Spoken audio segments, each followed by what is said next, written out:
नमस्कार। आज मैं आपके समक्ष एक ऐसी कहानी प्रस्तुत करने जा रहा हूं जो एक साधारण किसान सुजान महतो की असाधारण यात्रा को बयां करती है। कहानी धन, धर्म और परिवार। सुजान महतो, एक साधारण किसान जिसे वर्षों तक धरती से उपजने वाले फल फूल ही संतुष्ट रखते थे, अचानक से जीवन में ऐसी मोड़ आया जिसे उसने कभी सोचा भी न था। सुजान की खेती में इस साल ऐसा चमत्कारी फल उगा कि गांव-गांव में उसकी चर्चा होने लगी। लगातार 3 साल ऊख, गुड़ का उच्च भाव और बेहतरीन फसल ने उसे गांव का सब अमीर आदमी बना दिया।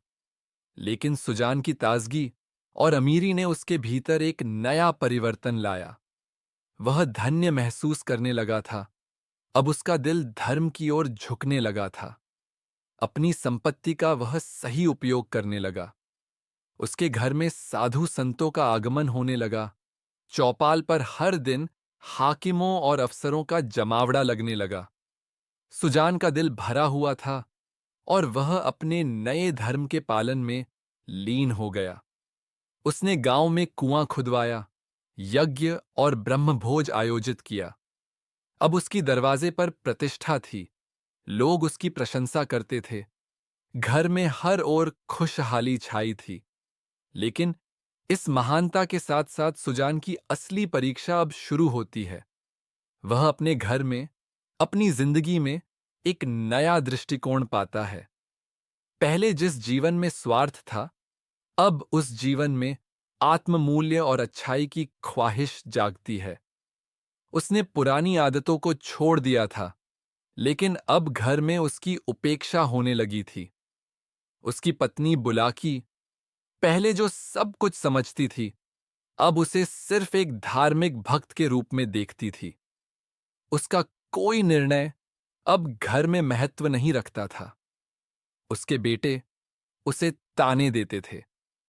गांव में उसे सम्मान मिलता था, लेकिन घर में उसका स्थान अब केवल एक धार्मिक व्यक्ति का था, न कि घर के मुखिया का। वह खुद को अपमानित महसूस करता था जब उसके घर में कुछ नहीं होता था और वह महज एक भिखारी बनकर रह गया था। यह संघर्ष अब केवल एक किसान की नहीं, बल्कि उस आदमी की भी थी जो समाज में अपनी पहचान बनाने की कोशिश कर रहा था।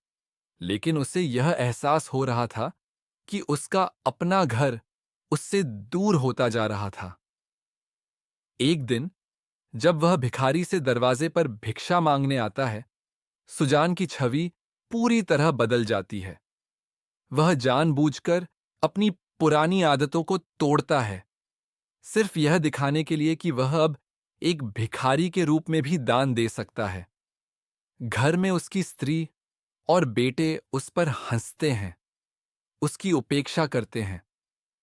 यहां सुजान को यह समझ में आता है कि परिवार का प्यार और सम्मान केवल पैसे से नहीं मिलता, बल्कि जीवन के कठिन समय में किए गए संघर्ष और सच्चाई से मिलता है। आखिरकार उसे यह स्वीकार करना पड़ता है कि उसने जो हासिल किया है वह समाज की नजरों में है, लेकिन घर की वास्तविक संपत्ति प्रेम और समझदारी है, जो केवल रिश्तों से आती है। अब उसे अपने परिवार के बीच अपनी नई पहचान बनाने की जरूरत थी।